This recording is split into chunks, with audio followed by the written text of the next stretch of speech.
नमस्कार, मैं राहुल कठेरिया। महाराष्ट्र में विधानसभा के चुनाव अपने पीक पर है, लेकिन महाराष्ट्र में भारतीय जनता पार्टी के सहयोगी दल के बड़े नेता अजित पवार जी ने एक ऐसा बयान दे दिया है जिससे भारतीय जनता पार्टी के लिए मुसीबत पैदा हो गई है। देखिए, जैसा कि हम सभी जानते हैं कि जब पिछली बार महाराष्ट्र में महाविकास आघाड़ी की सरकार बनी थी, तो किस प्रकार से गुवाहाटी मॉडल के दम पर अच्छी खासी चलती हुई महाविकास आघाड़ी की सरकार को महाराष्ट्र में गिरा दिया गया था। तो वो सरकार कैसे गिराई गई, इसी बात को लेकर अजित पवार ने एक बहुत बड़ा खुलासा कर दिया है। तो क्या कुछ कहा है अजित पवार ने, और अजित पवार के खुलासे के बाद महाराष्ट्र की राजनीति में इसका क्या इफेक्ट पड़ने जा रहा है, इन तमाम पहलुओं पर मैं और अधिक चर्चा करूं। लेकिन उससे पहले यदि आपने अभी तक हमारे चैनल को सब्सक्राइब नहीं किया है तो सब्सक्राइब जरूर कर लीजिए और घंटी के बटन को जरूर दबा दीजिए। देखिए, अजित पवार के खुलासे के बाद आज एक बात बिल्कुल फिक्स यानी कि तय हो चुकी है कि राहुल गांधी जो बात प्रधानमंत्री मोदी जी के लिए, भारतीय जनता पार्टी के लिए कहते हैं, वो बिल्कुल सही साबित हुई है।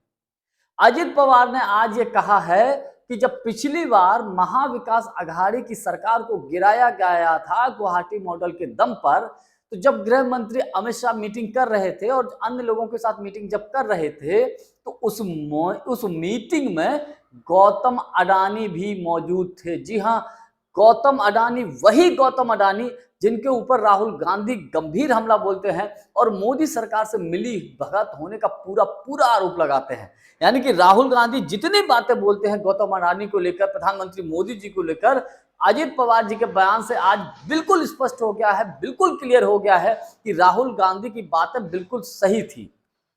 अब अजित पवार जी के इस बयान के बाद भारतीय जनता पार्टी बैकफुट पर है, क्योंकि अजित पवार ने वो काम कर दिया जो इंडिया गठबंधन के लोग नहीं कर पा रहे थे।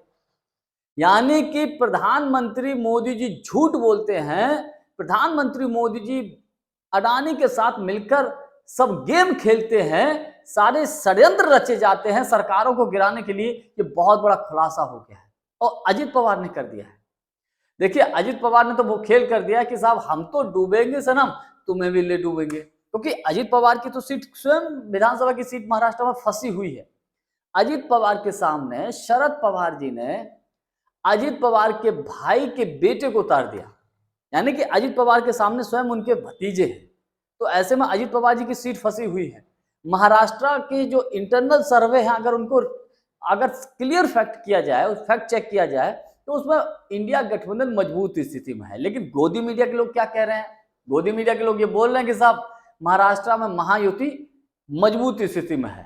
सच्चाई जबकि इसके उलट है। और ऊपर से अजित पवार के इस खुलासे के बाद महाराष्ट्र के साथ साथ झारखंड में भी इसका असर पड़ना तय है। और सिर्फ झारखंड ही नहीं, मैं ये मानता हूं कि राहुल गांधी जी की बातों को बल मिला है, दम मिला है, और अब मुझे ऐसा लगता है कि राहुल गांधी और बड़े लेवल पर इसको लेकर हमला बोलेंगे भारतीय जनता पार्टी के ऊपर, प्रधानमंत्री मोदी जी के ऊपर।